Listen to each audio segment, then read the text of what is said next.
Hinatulan ng guilty ng Sandiganbayan si Ilocos Norte 1st District Representative Imelda Marcos sa kasong GRAFT na kinakaharap nito.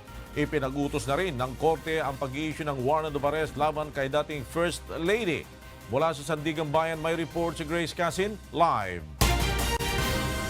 Go ahead, Grace. Floor 6 hanggang 11 taong pagkakabilanggo ang naging hatol ng Sandiganbayan 1st Division kay Ilocos Norte 1st District Representative Imelda Marcos. Kanina, ipinag-utos na rin ng 5th Division ang paglalabas ng warrant of arrest laban sa dating First Lady. Matapos ang 26 na taong itinagal ng kasong GRAFT na kinakaharap ni Representative Imelda Marcos, guilty ang naging hatol ng korte sa dating First Lady sa 7 kaso ng GRAFT na kinakaharap nito. Anumang oras ay maaari nang lumabas ang warrant of arrest laban kay Marcos. Base sa hatol ng korte, maaari itong makulong ng 6 hanggang 11 taon. Hindi na rin ito maaari pang humawak ng anumang posisyon sa gobyerno. Hindi sumupot sa pagbasa ng hatol sina Marcos at maging ang mga abogado nito. Ang 10 counts ng GRAFT na kinakaharap ng dating First Lady ay isinampa noon pang 1991.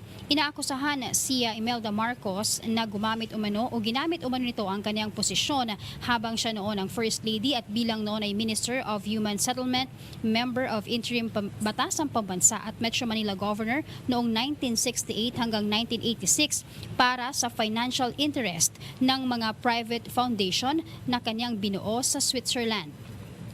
Kabilang sa mga ebidensyang naipresenta ng prosekusyon sa korte ay ang sworn statement at affidavit ni dating Solicitor General Frank Chavez kung saan nakadetalye doon kung paano umano ginamit ng dating First Lady ang kanilang Switzerland Foundation para makakuha ng milyong-milyong halaga ng umano'y ill-gotten wealth. Kasama rin ang bank record at sulat kamay ng mga liham ng mag-asawang Marcos sa foreign bank. Natapos ng prosekusyon ang pagpipresenta ng mga ebidensya noon pang December 2015. Pero ang depensa at ang kampo ni Marcos hindi sumisupot sa mga pagdinig ng Sandiganbayan. Ang kasong ito ay isa na sa pinakamatanda at pinakamahabang kasong hinawakan ng Sandiganbayan na umabot na nga sa 26 na taon. Narito ang pahayag ni Attorney Ray Kilala, miyembro ng prosekusyon. Nagkaroon ho siya ng financial interest dito sa mga Swiss foundations. Ano pong amount involved? As to the amount, paiba-iba ho kasi. Pero it involves 7 Swiss foundations. Tapos, kino-close yung isang foundation, ita-transfer dun sa isang foundation, and then they close it again, transfer sa isang foundation. So, na-trace po yung flow ng pera. Floor, kapag kusang sumuko ang dating First Lady dito sa Sandiganbayan sa 5th Division ay ililift na ang warrant of arrest dahil maaari naman siyang mag-bail ng 15 to 30,000 pesos per count. At pwede siya, ibig sabihin yan, pwede pa siyang makalaya. At ayon na rin sa prosekusyon, mismong sila ang nagsabi, maaari pa naman daw iapila ng dating First Lady ang hatol ng Sandiganbayan 5th Division sa Korte Suprema. Floor? Grace, meron bang schedule kung kailan ilalabas ang arrest warrant? Floor, kanina ipinag-utos na nga ng Sandiganbayan 5th Division ang paglalabas ng arrest warrant at posibleng anumang oras ngayong araw o kung hindi naman matatapos ngayon ng 5th Division ay maaaring sa Lunes na lumabas ang nasabing warrant of arrest laban sa dating First Lady. Okay, maraming salamat sa iyo, Grace Casin, nagulat live mula sa Sandiganbayan.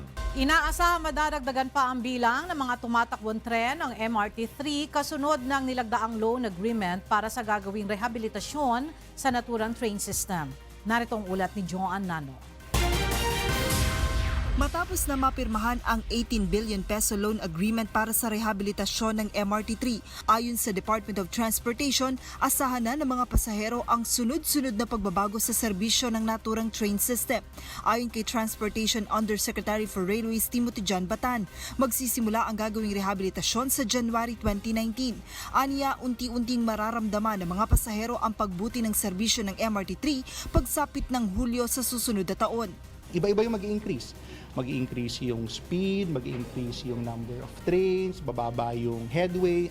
So hanggang umabot tayo dun sa 26 month, unti-unti natin naabutin yung ating design capacity, which is up to 20 operating trains reduction ng ating headway sa 3.5 minutes at yung increase ng ating operating speed to 60 kilometers per hour. Kahapon formal nang nilagdaan ng Department of Finance at Japan International Cooperation Agency ang loan agreement para sa pagsasaayos ng MRT-3. Nakapaloob dito ang pagpapalit ng bagong riles, general overhaul sa higit 70 bagon, pagpapaibayos sa power supply at signaling system, gayon din ang pagsasaayos sa mga elevator at escalator at pagpapaganda sa bawat istasyon ng MRT. Help is on the way. The Metro Rail Transit Line 3 Rehabilitation Project will address the problem in a most comprehensive fashion. It will not only rehabilitate 1, 2, or 3 subcomponents of the rail line, it will rehabilitate them all.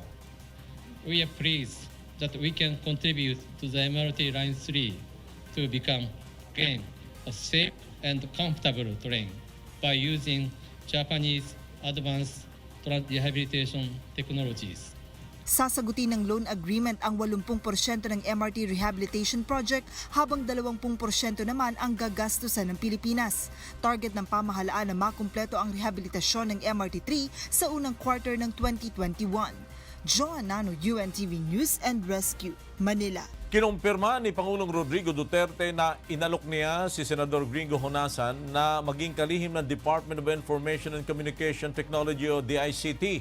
Gayunman, wala pang malinaw na sagot sa kanyang alok. Considering the possibility, ako naman I invited him, sabi ko, if you are doing anything and if you're gonna run again, so why don't you join me in a quest for a better Philippines and a better government? Yes, that is true. I think he's toying with the idea of joining, but I'm not sure if he has decided to actually join. Samantala, hindi nahahanap ang Pangulo ng papalit kay Presidential Political Advisor Francis Tolentino na nagbitiw sa pwesto matapos mag-gain ng kandidatura sa pagkasenador. Marami na rin siyang political advisor sa ngayon ayon sa kanya. Hinggil naman sa pagtatalaga ng permanente na yan tagapagsalita, inihayag ni Pangulong Duterte na naghahanap pa rin siya hanggang sa kasalukuyan. Bibiyahe patungong Singapore si Pangulong Rodrigo Duterte sa susunod na linggo para sa 33rd ASEAN Summit and related meetings.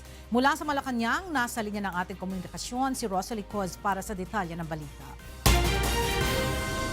Yes, Rosalie? Magandang tanghali, Ella. Dadalo si Pangulong Rodrigo Duterte sa 33rd ASEAN Summit and related meetings sa Singapore kasama ang iba pang leader ng ASEAN member states at dialogue partners mula November 13 hanggang 15. Ayon sa Department of Foreign Affairs, kabilang sa mga inaasahang pag-usapan sa pagpupulong sa ASEAN Summit ang infrastructure development, economic integration, Korean Peninsula, South China Sea at transnational transboundary issues tulad ng terorismo, violent extremism, illicit drugs at iba pa. Isasagawa rin ang ikalawang summit ng leaders patungkol sa Regional Comprehensive Economic Partnership o RCEP. Subalit hindi inaasahang magkakaroon na ng konklusyon sa ginagawang negosasyon ng mga economic leaders hinggil dito. Ang RCEP ang free trade agreement ng Australia, China, Japan, India, New Zealand, South Korea at 10 ASEAN member states. Counterpart nito ang Trans-Pacific Partnership o TPP. Pakinggan natin ang pahayag ni Assistant Secretary Mahilong West ng Department of Foreign Affairs. Wait a little bit long. We were hoping that the RCEP would be concluded by the time of the summit, but it seems that we'll have to wait a little bit longer. During the summit, the leaders would express their commitment to conclude the negotiations because this is very important for the region, especially in view of the rising trade developments, tensions, unilateral actions. And we expect the leaders to call for the expeditious conclusion of the RCEP. Sa usapin naman ng South China o West Philippine Sea Dispute, inaasahang mapag-uusapan ang mga pinakahuling development sa pinagtatalunang teritoryo. Ito ilalot na ang Pilipinas ang nakatalaga sa coordinatorship ng ASEAN-China Dialogue Partnership ngayong taon hanggang 2021.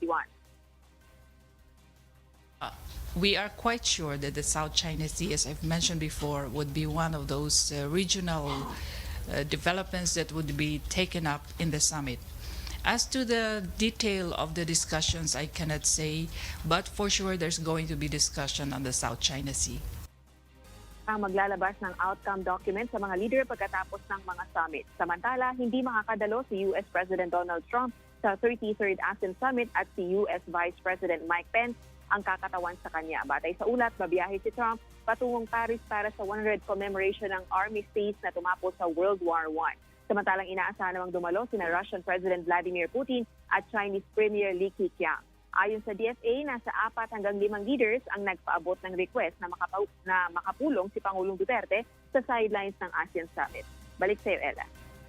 Maraming salamat, Rosalie Coz, live na nag-uulat mula sa Malacanang. Nag-inspeksyon ang National Food Authority sa mga palengke sa Metro Manila para sa pagpapatupad ng suggested retail price sa bigas. Mula sa Quezon City, nasa telepono si Ray Pelayo para sa detalye ng balita. Go ahead, Ray. Flor, nagpakalat ng mga tauhan ang National Food Authority ngayong araw para mag-ikot sa mga palengke sa Metro Manila. 15 araw mula nang ilunsad ang suggested retail price sa bigas. Ayon kay Agriculture Secretary Manny Piñol, agad na bibigyan ng written warning ang retailer na lalabag sa SRP at kung uulitin ito ay papatawan na ng parusa sa ilalim ng Price Act.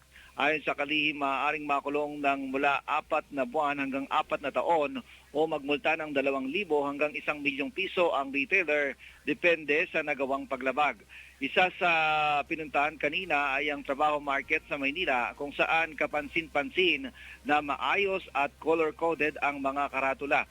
Ang kulay puti ay ang regular at well-milled rice na nasa 40 to 44 pesos ang kada kilo. Ang yellow ay ang premium rice na nasa 45 to 47 pesos ang kada kilo, habang ang blue naman ay ang special rice na walang SRP. Bawal rin ngayon ang paglagay ng mga pangalan ng fancy rice na gaya ng Sinandoming, Double Diamond at Super Angelica dahil wala naman talagang ganitong klase ng bigas ayon sa kalihim.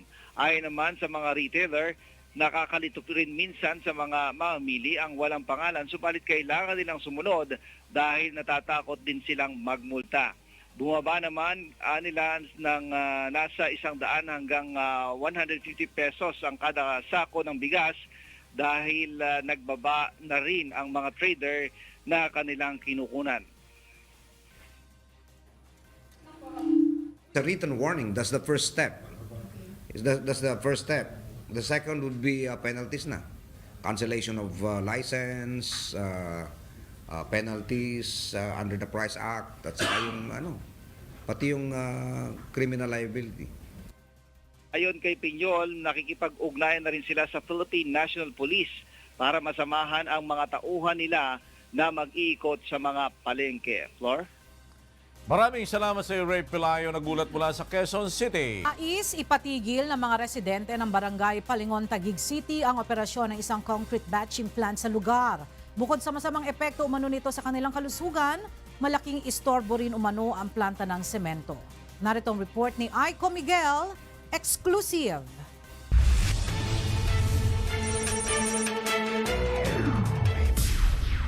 Hindi na makatiis ang mga residente ng Barangay Wakwak, Palingon, Taguig City sa perwisyong dulot umano ng concrete batching plant sa kanilang lugar. Reklamo ng mga residente, sari-saring sakit na ang kanilang nakukuha dahil sa operasyon ng paggawaan ng semento at nangangamba silang lumalapa kapag hindi na ipasara ang planta. Mula sa second floor ng bahay na ito, tanaw natin yung batching plant dito sa likod kung saan halos isang di pa lang ang pagitan. Reklamo ng mga residente dito, nagkakasakit na ang mga bata, nagkakaroon ng hika at maging ng pangangati sa katawan. Maging yung mga matanda dito nakakaranas na rin ng hika at naitatakbo na rin sila sa ospital. Nagpapagamot na sila dahil sa nalalanghap nilang hangin na may halong semento mula dito sa pabrikang ito. Hirap nga po, laging may ubot sipon ang mga bata, ilan na po. Ako po, katatapos ko lang po na nagpagamot. Ito po, sumunod naman po yung aking pang-apat na anak. Nagkakasakit na po, ma'am, ang mga anak po, apo ko, yung kapitbahay namin. Talaga namang number 1 hika, alikabok, usok, yanig. Nang pag nagja-jackhammer, nayayanig talaga sila. Puyat. Nababalot na rin ng makapal na alikabok ang mga bahay sa lugar. Ayan, super alikabok talaga siya. Ayan. Kahit dyan dito sa terrace namin, yung screener namin, ayan. Talagang namumuti siya sa alikabok, ayan. Kahit walisin mo yan, maya-maya yan. Sa pintuan ng ano yan, ang kwarto namin yan, oo. Sarado yan, naka ano na yan, hindi na nga namin binubuksan yan. Dahil sa karaniwang sa gabi ang operasyon ng planta, malaking istorbo rin ito sa kanilang pagtulog. May ilang bahay na rin na nagkaroon ng mga bitak sa lakas umano ng pagyanig sa tuwing gumagana ang jackhammer sa planta. Ang lakas! Akala mo may bomba. Yung bombang panahon ng gera. Ano bang ginagawa nila sa loob? Bakit bigla na lang parang may bomba? Bumabagsak. Yun lang naman. Saka parang umugay yung lupa.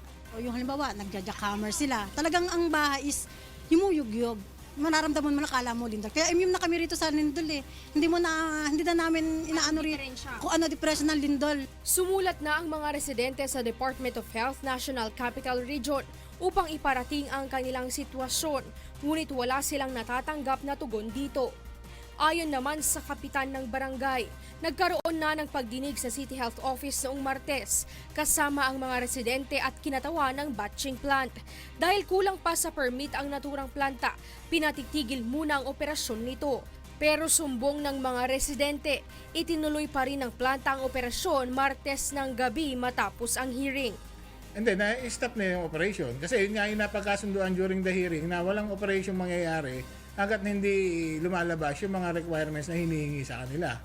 Katulad ng ECC, ng LLDA, yun yung mga kulang nilang mga requirements.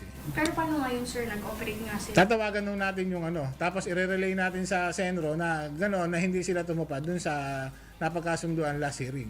Bukas ng umaga nakatakdang mag-inspeksyon sa planta ang Senro, Barangay Health Office at barangay officials kasama ang mga residente. Nangako naman ang kapitan ng barangay na ikukonsidera ang hinaing ng mga residente bago ilabas ang desisyon kung dapat nga bang ipasara ang planta. Sa mga taga-wakwak doon sa may Panday Creek, na huwag kayong mag-alala at tinututukan naman natin yung mga health issues nyo, yung mga problema nyo doon sa area. At kaagapay naman natin ng local government dun sa problema na yon. Sinubukan ng UNTV News na kunin ang pahayag ng kinatawan o may-ari ng planta, ngunit ayon sa security guard ay wala raw ito sa kanilang tanggapan. Aiko Miguel, UNTV News and Rescue, Taguig City. Inilunsad na ngayong araw ng Department of Agriculture ang pagpapataw ng suggested retail price sa bigas sa mga probinsya. Mula sa Ormoc City, nasa telepono si Archie Legano para sa detalye ng balita. Go ahead, Archie. Yes, mo pa nga to floor, iginlunsar na din niya Ormoc City ang suggested retail price ng bugas ng perang agriculture and fishery nga mga produkto.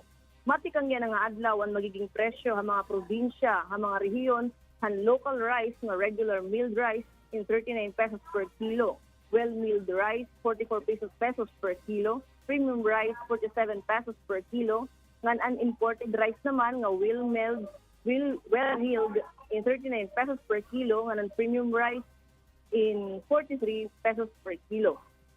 Titikangan niya nagihapon nga adlaw ang Department of Agriculture, National Food Authority, Department of Trade and Industry, kasubong ang Philippine National Police, ang hingpit nga monitoring ang pagsalawad hinkaangayan nga parusa sa mga matalapas sini kay patutuman nga suggested retail price han bugas.